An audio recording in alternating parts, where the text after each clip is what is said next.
Delphine Chédru, je suis auteure illustratrice de livres pour enfants, pour des enfants on va dire de 0 à 10.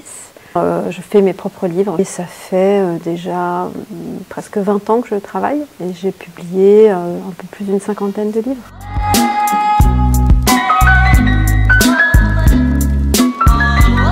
Ça permet à l'auteur que je suis de rencontrer son public en fait. Et ça me permet d'avoir un retour sur voilà, mes livres. Et par ailleurs, je vois aussi ce qui est fait en classe avec les instituteurs et les institutrices autour des livres.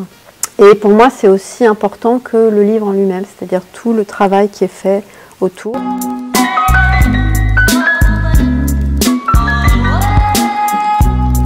C'est vrai que les livres-jeux ou les livres un peu interactifs, ça permet de prendre un peu le lecteur par la main. C'est-à-dire que l'enfant seul peut le faire, mais il peut le faire avec des copains, avec sa fratrie.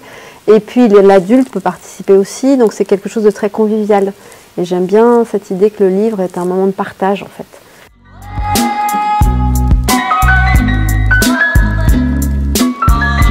Ça peut venir de plein de choses différentes. Ça peut être en écho à ma propre enfance. Ça peut être en référence à des enfants que je rencontre ou que je connais. Ça peut être un voyage. J'ai fait un livre qui s'appelle Nuit polaire que j'ai fait à la suite d'un voyage en Laponie. J'ai des carnets où je note des petites idées au crayon de papier.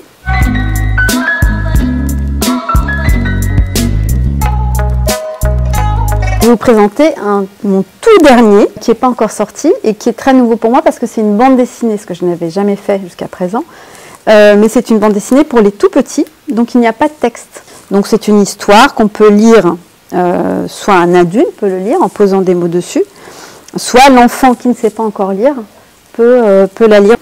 Et c'est l'histoire d'une petite taupe qui reçoit une lettre pendant la nuit, d'où le titre, la lettre de minuit. Et on ne voit pas ce qui est écrit dans cette lettre, mais on voit juste qu'elle est très surprise et qu'elle file à travers la forêt.